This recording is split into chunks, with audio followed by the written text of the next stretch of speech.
Bed Tings. I was having a rotten day. First in the morning, I broke my camera. I know, I shouldn't have left it on the floor right next to my bed, but that doesn't do me much good now. Then, right after breakfast, I accidentally dropped my toothbrush in the toilet. When I told my friend what had happened, he said, "Well, it's almost over." "What do you mean?" "Well, my grandma says that bad things happen in threes." Polly told me, "You've had 2 bad things happen, so you've just got 1 more to get through and it's over." "That's silly," I said. I liked Polly's grandma. She baked great cookies and she always used a lot of chocolate chips. But she was full of superstitions. And her accent was so thick I had a hard time understanding her when she talked. She said "mech" instead of make and "true" instead of "through." I could just hear her telling Polly that bad things happen in threes, but it would sound like "bad things happen in trees." No matter how she said it, it was just a superstition. "It might be silly," Polly told me, "but if I were you, I'd be careful today." "Yeah, right." I wasn't too worried. "Come on, let's play ball." I got my basketball from the garage and started to dribble it down the hallway. No. I got my ball from the garage and started to dribble it down the driveway.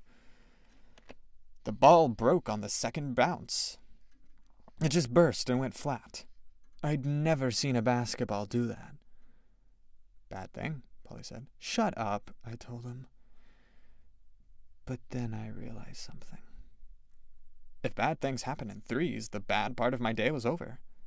"I'm safe now," I said. "Watch this." I got the ladder and climbed up the side of my house. Then I closed my eyes and ran along the top of the roof. "Careful," Polly shouted. "Don't worry." I really felt great. It was wonderful knowing that nothing bad could happen to me now.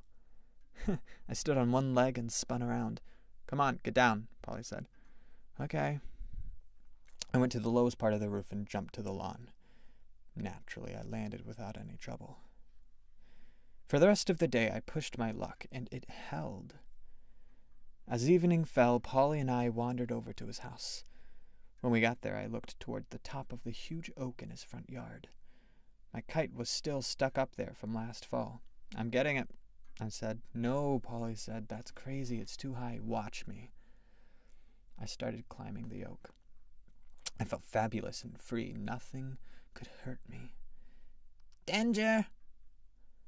I looked down as I heard the shout. Danger, I thought.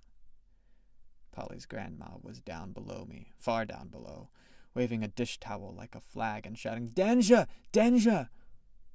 Oh, I got it. She was shouting danger. "It's okay," I called to her. "I'm safe." "Bad things happen in trees," she sounded. But it's okay, I called back, smiling at the way she'd pronounced the words. In trees, she shouted, pointing to the oak I'd climbed. Pointing to the oak tree, I realized. At that same instant, I heard something start to crack. The branch I was standing on tore from the tree with a splintering scream. I fell, also letting out a splintering scream. I managed to land on Polly, and that sort of broke my fall, but I still broke my leg. His grandma sure was right. Bad things happen in trees.